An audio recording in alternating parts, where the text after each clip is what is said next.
Secretary Blinken, it's a pleasure to welcome you back to FSI. As you saw outside, we are in the process, or final stages of constructing a new building here on campus. It will house training for department employees in 21st century diplomacy, including on emerging priorities and new issues that we face around the planet. FSI is also excited to help revitalize and modernize our beloved State Department. Mr. Secretary, we are delighted that you chose FSI to launch the Modernization of American Diplomacy initiative. We look forward to hearing from you.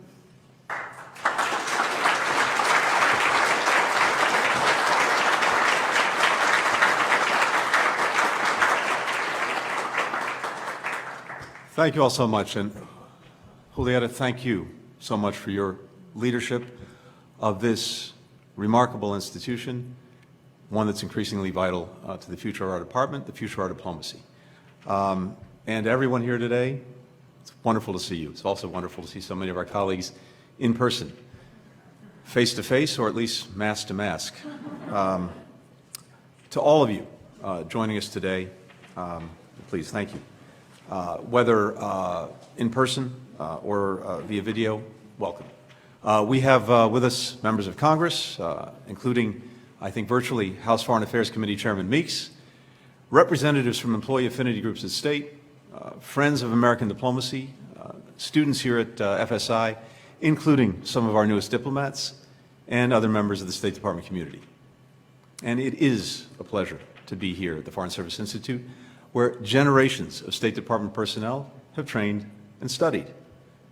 Here, many of you have learned new languages, studied the politics, economics, and histories of countries and regions where you serve, received management and leadership training, learned how to write reporting cables, issue visas, run assistance programs, and much, much more. This is where the future of American diplomacy is shaped. And that's why this is a perfect place for today's conversation about the future of the State Department. Throughout its history, the State Department has been in a near constant state of renewal. Through wars and conflicts, depressions and pandemics, democracy movements and tech revolutions, our institution has evolved. Diplomats and development experts building new expertise, devising new policies, standing up new teams, striving at all times to ensure that American diplomacy is serving our national interests in what is a rapidly changing and increasingly complex world. And secretaries going back nearly 200 years have led reorganizations of the State Department. Of course, back in the day, things were a little bit simpler than they may be now. The first reorganization happened in 1833 under Secretary Lewis McLean during the Andrew Jackson presidency. At the end of that process, State was larger than it had ever been, 7 whole bureaus. Apparently, Secretary McLean went too far, because a year later, the next secretary, John Forsyth, dropped the department back down to 4 bureaus. There's actually a lesson there for us. Real reform isn't just moving boxes around an organization chart. It's not change for the sake of change. It's about making sure that our work, our resources, our priorities are all aligned with what's happening in the world, that we're dealing effectively with the most significant challenges before us and meeting the needs and aspirations of the people that we serve. I committed on my first day in office to leave behind a State Department ready to meet the tests of the 21st century, an even stronger, more effective, more agile, more diverse institution that can lead America's engagement in the world. And from the start, President Biden pledged to put diplomacy at the center of our foreign policy. He asked to increase the state and USAID budget by 10%, which will make it possible for the largest State Department hiring increase in a decade, nearly 500 new foreign and civil service positions. So far, Congress has responded favorably to this request. Over the past several months, we've listened to the career workforce.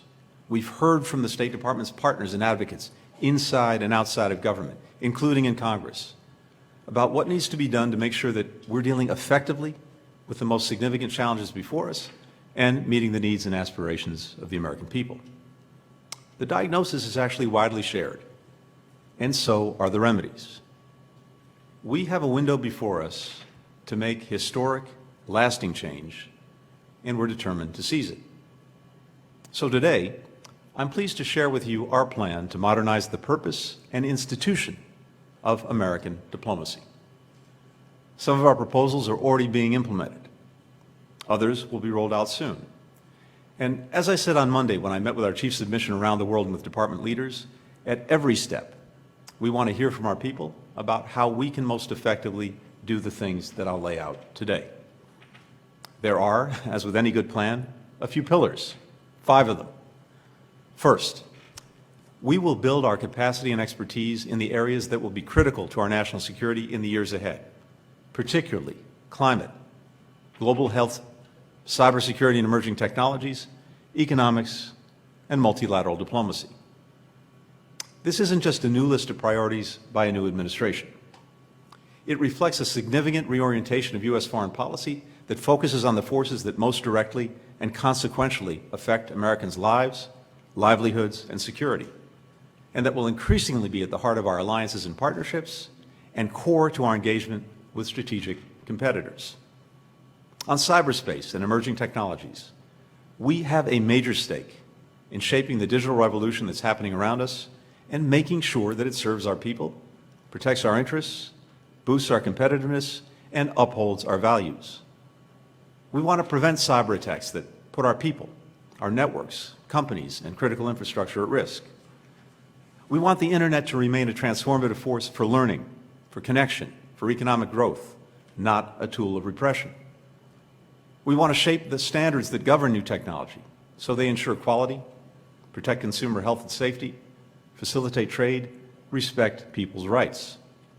We want to make sure that technology works for democracy, fighting back against disinformation, standing up for Internet freedom, reducing the misuse of surveillance technology.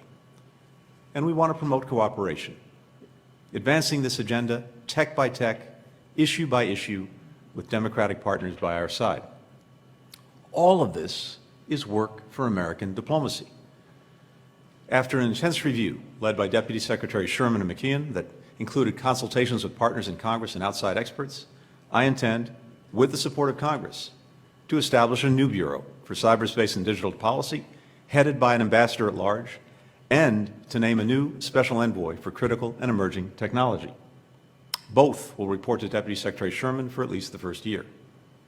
We will also bring more specialized talent, including STEM expertise, to the department, and ensure that we're developing expertise as well in these areas across the foreign and civil service. By taking these steps, we'll be better able to make sure that the United States remains the world's innovation leader and standard setter. On global health security, we're conducting a review to determine how the department can best lead on this issue. Stay tuned for the results there. It's critical that we not only help end the COVID-19 pandemic, but also build back better global health security to prevent, to detect, and mitigate future pandemics. After the ordeal of the past 21 months, this is an opportunity and a responsibility that we must and we will seize. On climate, President Biden created the position of Special Presidential Envoy for Climate, and Secretary Kerry and his team are hard at work integrating climate diplomacy across the department. We've created new Foreign Service positions dedicated full-time to climate issues, one in every regional bureau and in critical posts overseas, for example, in India and Brazil. And we'll seek new funding to educate and train officers worldwide on climate diplomacy. Multilateral diplomacy. Well, that's Diplo speak for the need to cooperate with other countries to contend with the greatest challenges of our time, none of which we can tackle effectively alone. If we're not engaged in international institutions, then we leave a void likely to be filled by others who may not share our values and interests, or no one steps up and we squander the benefits of collective action.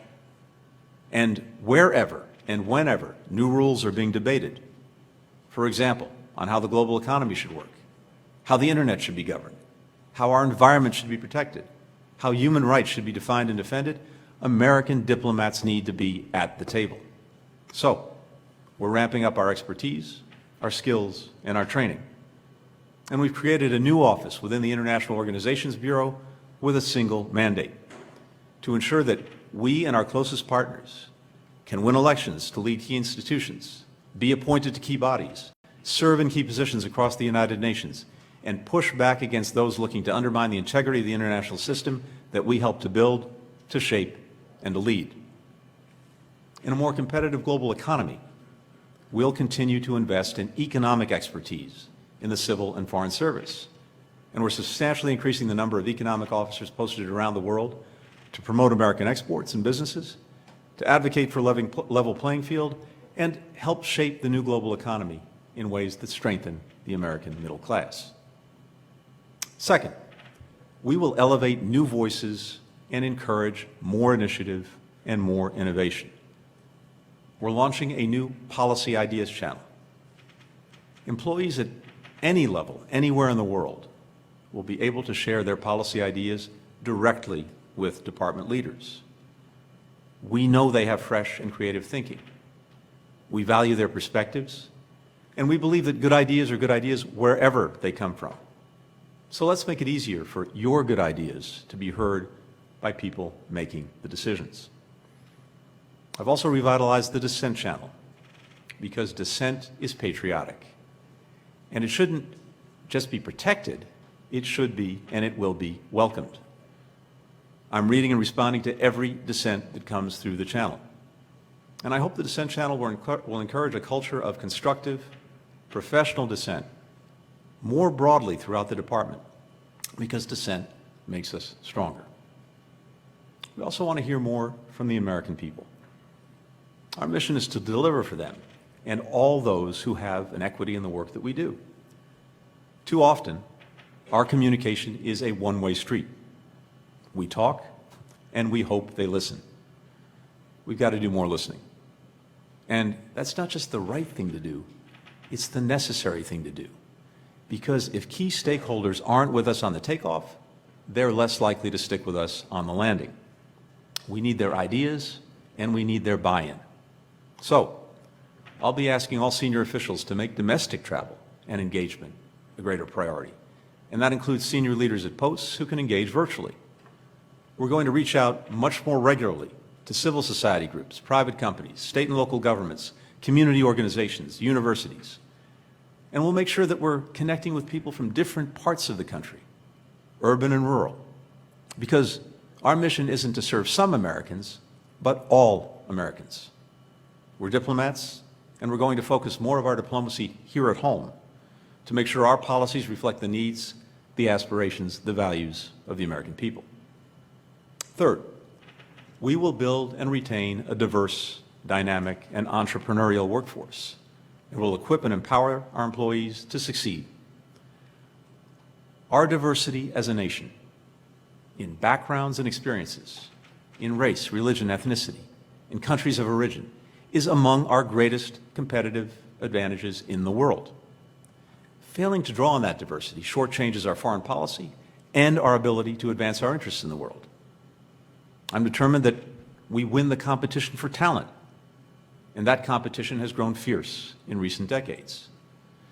Now, there was a time when if you wanted to work, travel abroad, live a global life, build a rewarding and challenging career, well, the State Department was the place to be, maybe the only place to be. But in today's economy, in today's world, someone looking for that kind of life and work has a lot more options. So we need to step up our game too. We need to do more on diversity, inclusion, accessibility, and equity, so that talented people from all walks of life see the State Department as a place where they can belong and they can thrive. We need to empower employees and create more opportunities for advancement, so mid-career professionals don't have to make painful choices about whether to stay or leave. And the life of being in the Foreign Service or the Civil Service comes with unique challenges, which we can do more to solve. We're taking steps on all these fronts. Earlier this year, I appointed the State Department's first Chief Diversity and Inclusion Officer. Ambassador Abercrombie Winstanley and her team will soon release their preliminary strategic plan to be finalized early next year to ensure that the State Department truly reflects the people that we represent. We're already implementing important steps, such as establishing a demographic baseline against which future progress can be measured. improving transparency for the Foreign Service bidding process, and securing funding for paid internships so you don't have to come from a well-off family to afford the opportunity. We've also conducted a review of assignment restrictions. As you know, these can prevent employees from certain backgrounds from getting certain assignments. Critics have said it's discriminatory. We heard that concern. We launched a careful review. Today, I can announce that we've been able to lift more than half of these restrictions, opening up new possible assignments for hundreds of our people. And we're planning to revise the appeals process for anyone who feels they've been restricted unfairly. Secretary Powell had a vision for what the military calls a training float, a set number of employees who are getting professional training at any given time without sacrificing our readiness. Now, we will make that happen. We're working to add more positions for the training float in the current budget, and we'll push to increase those numbers even more in the coming years. We want both the Foreign and Civil Service to have more opportunities for professional development throughout your careers, including exchanges and rotations in other government agencies, the private sector, Congress. Your chances to learn and grow as State Department professionals should and will be ongoing. Our civil service represents some of the State Department's deepest policy and management expertise. We've secured a 10% increase in the number of senior executive service positions. That is the first significant increase in our SES positions in more than a decade. And more broadly, we're working to address the issues that we know can make it challenging to serve. No one at the State Department expects their jobs to be easy. That's not why we're here. But many have asked whether it has to be quite this hard. It can be challenging and stressful for family members to find jobs and maintain their own careers. Hardship posts and unaccompanied posts can take a real toll. The promotion pipeline has narrowed, and too many of our employees face tougher obstacles overseas because of their race, gender, or because they're LGBTQI or have a disability.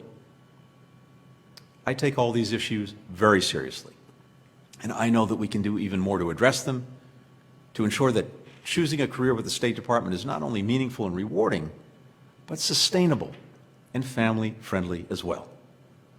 We'll be institutionalizing some of the changes and flexibilities we've adopted during COVID, like telework. And the Global Talent Management Bureau is creating what we're calling a retention unit to better understand and address the issues that may be causing people to consider leaving.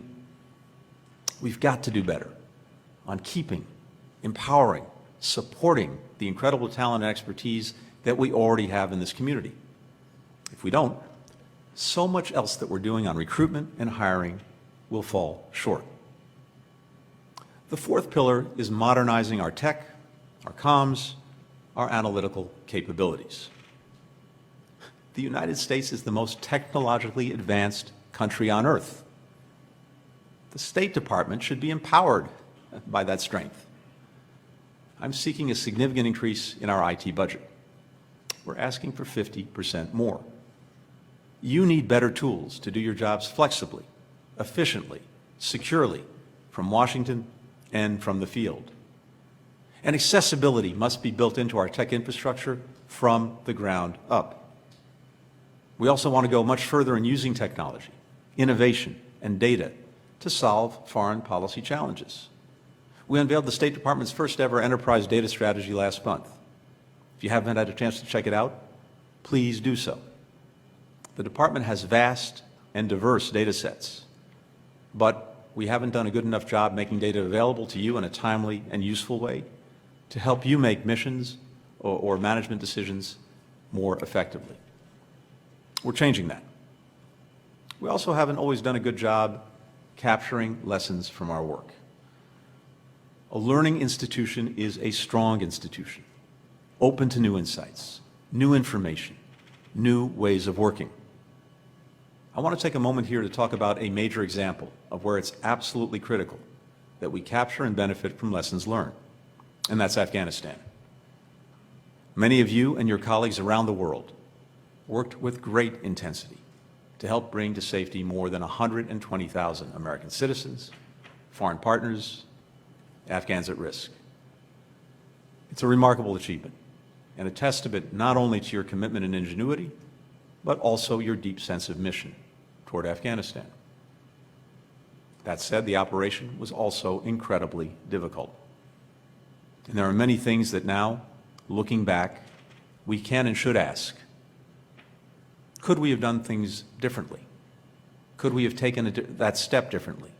Should we have tried that idea first? Could we have gotten to that decision more quickly?